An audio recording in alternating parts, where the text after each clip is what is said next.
Hello guys, welcome to my channel comic dash. तो guys, आज के इस वीडियो में हम बात करेंगे लोकी के ओरिजिन के बारे में जो मार्वल्स मूवीज में दिखाया गया है। और गाइस, साथ में ही बात करेंगे लोकी के पावर्स के बारे में जो मूवीज में दिखाया गया है और कुछ पावर्स जो कॉमिक बुक में दिखाए गए हैं। बट वीडियो स्टार्ट करने से पहले आपसे एक छोटी सी रिक्वेस्ट है, मेरे चैनल को सब्सक्राइब कर देना, वीडियो को लाइक कर देना और कमेंट सेक्शन में अपनी थिंकिंग जरूर बताना मेरी इस वीडियो को लेकर। तो यार, वीडियो को स्टार्ट करते हैं बिना किसी बकवास के। तो मेरा नाम है राज नाइकर और आप देख रहे हैं कॉमिक डैश।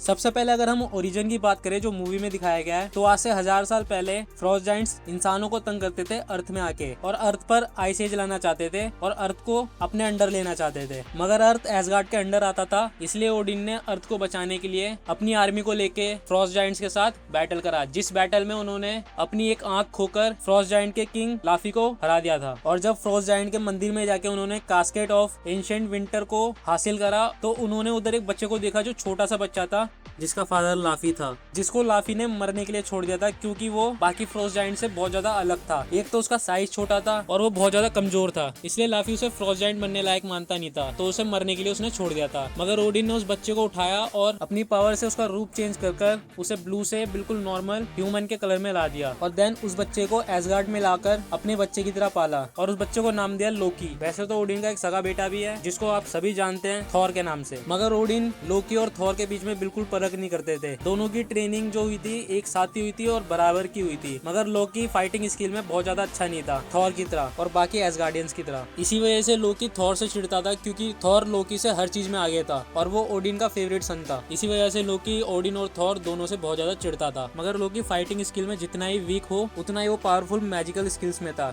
जो उसने अपनी मदर से सीखा था, जिनका नाम फ्रीगा था। लोकी सिर्फ अपनी मदर फ्रीगा से ही क्लोज था। मगर जब एसगार्ड के नेक्स्ट किंग की सिलेक्शन हो रहा था, उस टाइम पे ओडिन ने थॉर को चुना क्योंकि थॉर के दिल में बुराई नहीं थी, मगर वहीं लोकी के दिल में छल कपट भरा पड़ा था। इसी वजह से ओडिन ने थॉर को चुना as a next Asgardian king और अपने आप को किंग बनाने के लिए लोकी ने अपनी चाल चलना स्टार्ट कर दिया था। और आपको एक बात बता दूं गाइस कि लोकी को कहीं जाने के लिए बाइफ्रोस्ट की जरूरत नहीं पड़ती क्योंकि उसे एसगार्ड की ऐसी ऐसी जगह पता थी जहाँ से यूनिवर्स के किसी भी कोने में जाया जा सकता है। तो उन्हीं किसी एक जगह से लोकी चला जाता है योटनहाइम में और वहाँ जाके वो फ्रॉस्ट जायंट की मदद लेता है एसगार्ड की गद्दी हासिल करने के लिए और एसगार्ड में फ्रॉस्ट जायंट्स को घुसने में मदद करता है। मगर ये सिर्फ लोकी का प्लान होता है ताकि वो थॉर को ओडिन के सामने गलत साबित कर सके कि वो किंग बनने लायक नहीं है। और बिल्कुल ऐसे ही होता है क्योंकि फ्रॉस्ट जायंट के एसगार्ड पर हमला करने की वजह से थॉर फ्रॉस्ट जायंट से बदला लेने के लिए चले जाता है और साथ ही अपने दोस्तों को लेकर जाता है जिनकी जान खतरे में पड़ जाती है। लास्ट मोमेंट पर आकर ओडिन थॉर और उसके दोस्तों को बचा तो लेते हैं, मगर वो थॉर पर बहुत ज्यादा गुस्सा होते हैं और थॉर से बोलते हैं, मैं समझ रहा था तुम तैयार हो राजा बनने के लिए एसगार्ड के, मगर तुम अभी भी बच्चे हो। जिसका जवाब देते हुए थॉर बोलता है, और आप एक बूढ़े लूजर हो, आप उन्हें आराम से हरा सकते थे, मगर तब भी आप वहाँ से भाग के आ गए, हमारी क्या इज्जत रह गई 9 ग्रह में। इस बात से ओडिन को बहुत ज्यादा गुस्सा आ जाता है और वो थॉर से म्योनिर छीन लेते हैं और थॉर से सारी की सारी उसकी पावर्स और उसे अर्थ में भेज देते हैं ताकि वो समझ सके पावर्स के साथ रिस्पॉन्सिबिलिटी भी आती है। और म्योनिर पे स्पेल भी कर देते हैं कि जो वर्दी होगा वही म्योनिर को उठा पाएगा और उसकी पावर्स को यूज कर पाएगा। म्योनिर को भी अर्थ पर सैंड कर देते हैं। देन थॉर को अर्थ में भेजने के बाद ओडिन बहुत ज्यादा सैड हो जाते हैं, जिसकी वजह से और अपने दुख को दबाने के लिए वो ओडिन स्लीप में चले जाते हैं। तो अब गद्दी को संभालने वाला कोई होता नहीं है, तो फ्रीगा जो थॉर लोकी दोनों की मदर थी वो लोकी को नेक्स्ट किंग बना देती है। और वहीं दूसरी तरफ थॉर अर्थ पर रहकर मोरल वैल्यू सीख लेता है और लोकी डरने लगता है कि वो दोबारा एसगार्ड में आएगा तो वो नेक्स्ट किंग बन जाएगा, जिसकी वजह से वो अर्थ पर डिस्ट्रॉयर को भेजता है थॉर को मारने के लिए। मगर वो कामयाब नहीं हो पाता और थॉर को उसकी पावर्स वापस मिल जाती है और साथ ही म्योनिर भी। और अपनी पावर और म्योनिर को दोबारा पाने के बाद वो डिस्ट्रॉयर को हराकर दोबारा एसगार्ड जाता है और वहाँ जाकर उसकी लड़ाई लोकी से होती है। बट दोनों की लड़ाई के बीच में ओडिन आके दोनों को रोक देते हैं, मगर इसी बीच में लोकी बाइफ्रोस्ट से कूद जाता है। मगर बाद में हमें पता चलता है कि लोकी वहाँ से जानबूझकर कूदता है और वो जाने से पहले एसगार्ड से टेसरेक्ट को चुरा लेता है और देन अर्थ पर कब्जा करने की कोशिश करता है, जिसके लिए वो थैनोस के पास जाता है और उसे टेसरेक्ट देकर उसकी चित्तौड़ी आर्मी को अपने अंडर कर लेता है। देन चित्तौड़ी आर्मी को लेकर वो अर्थ पर हमला करता है, मगर वो हमला उसका बेकार हो जाता है और वो एवेंजर्स से हार जाता है, जो आपने एवेंजर्स मूवी के फर्स्ट पार्ट में देख लिया है। देन अर्थ पर एवेंजर्स से हारने के बाद थॉर लोकी को एसगार्ड लेके चले जाता है। वहाँ पर ओडिन उसे उसकी गलतियों के लिए कैद कर देते हैं। मगर ये कैद ज्यादा टाइम के लिए नहीं होती, क्योंकि कुछ ही टाइम बाद मैलिकित अपनी डार्क एल्फ की आर्मी लेकर एसगार्ड पर हमला कर देता है और थॉर और लोकी की मदर फीगा को मार देता है। जिसका बदला लेने के लिए थॉर लोकी की मदद लेता है, क्योंकि लोकी को एसगार्ड की ऐसी ऐसी जगह पता होती है जहाँ से यूनिवर्स के किसी भी कोने में जाया जा सके। और थॉर ऐसा इसलिए करता है क्योंकि ओडिन अपने वाइफ की डेथ पर पूरी तरह पागल हो जाते हैं। अब थॉर ने लोकी को प्रिजन से आजाद करवा के उसकी मदद ली थी एसगार्ड से बाहर जाने में, और लोकी उसकी मदद कर भी देता है एसगार्ड से बाहर जाने में। दोनों मैलिकित को ढूंढ तो लेते हैं और वहीं पर मैलिकित और उसके साथ उसका साइड की क्रूज के साथ लड़ाई करते वक्त लोकी की डेथ हो जाती है। मगर वो डेथ रियल में नहीं होती, क्योंकि लोकी अपने मैजिक से अपनी फेक डेथ दिखाता है। और मूवी के एंड में हम ये देखते हैं कि थॉर एसगार्ड में होने वाले सारे खतरों को रोकने के लिए निकल जाता है और लोकी वापस एसगार्ड में आकर राज करने लग जाता है। और राज करने के लिए उसने अपनी मैजिकल पावर से ओडिन को अर्थ पर भेज देता है और अपनी मैजिकल पावर से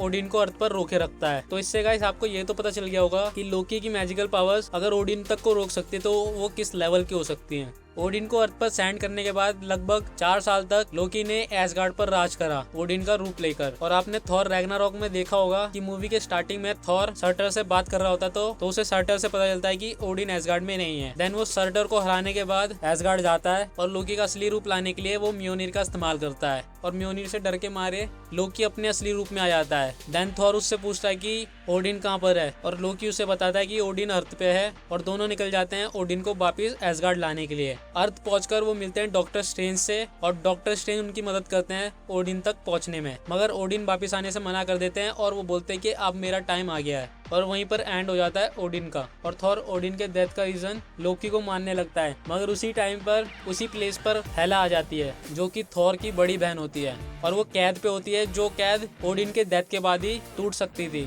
और ओडिन की डेथ होने के बाद हेला आजाद हो जाती है। और इसके बीच का जो सीक्वेंस है गाइस आपने मूवी में देख लिया होगा, तो उसके बारे में तो मैं बात नहीं करूंगा। मगर जब लोकी और थॉर सकार पर पहुंचते तो वहां पर जाकर आराम आराम से थॉर और लोकी के बीच में बॉन्ड बढ़ने लगता है और आराम आराम से लोकी अच्छा बनने लगता है और अपने भाई को अच्छा मानने लग जाता है। और अब थॉर के लिए वो लड़ाई करने से भी हिचकता नहीं है। और थॉर रैग्नारॉक के एंडिंग सीन में हमने ये देखा था कि थैनोस उसी शिप में हमला कर रहे हैं जिस शिप में थॉर एसगार्ड तबाह होने के बाद एसगार्ड वालों को लेके जाता है। और आपने इन्फिनिटी वॉर में देख ही लिया होगा, थॉर को बचाने के लिए लोकी टेसरैक्ट को थैनोस को दे देता है, मगर वहीं वो थोड़ी नासमझी करता है और वो थैनोस के ऊपर हमला करता है और थैनोस लोकी को मार देता है। मगर गाइस हम ये तो नहीं मान सकते कि लोकी की परमानेंट डेथ हो गई। मूवी में तो दिखाया गया और अभी तक यही लग रहा है कि उसकी परमानेंट डेथ हो गई।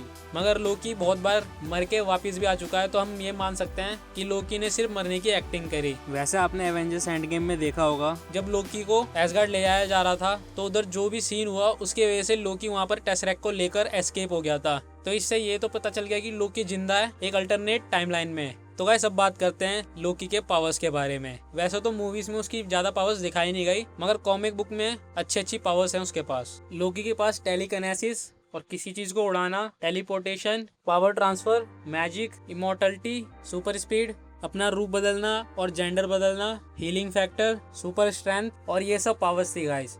और लास्ट में आपको एक चीज और बता देता हूँ गाइस कि जैसे थोर के पास म्योनिर है, वैसे ही लोकी के पास एक स्वॉर्ड थी जिसका नाम था ट्रूथ मैजिक। और वहीं गाइस अगर मैं इन सारी पावर में से एक पावर के बारे में अगर आपसे बात करूँ तो वो है हीलिंग फैक्टर। अगर आपने एवेंजर्स 1 पार्ट में देखा होगा कि हल्क लोकी को बहुत बुरी तरह से मारता है, मगर लोकी को सिर्फ हल्की फुल्की चोट लगती है। अगर उसके जगह कोई ह्यूमन होता तो उसके टुकड़े टुकड़े हो जाते हल्के उस अटैक से। तो गाइस आज की इस वीडियो में बस इतना ही। आप बताइए आपको वीडियो कैसी लगी गाइस। किसी और टॉपिक पे वीडियो चाहिए तो उस टॉपिक के बारे में आप कमेंट सेक्शन में बता दीजिए, मैं उसके ऊपर भी वीडियो बना दूंगा। तो आज के वीडियो में बस इतना ही गाइस। Till then bye.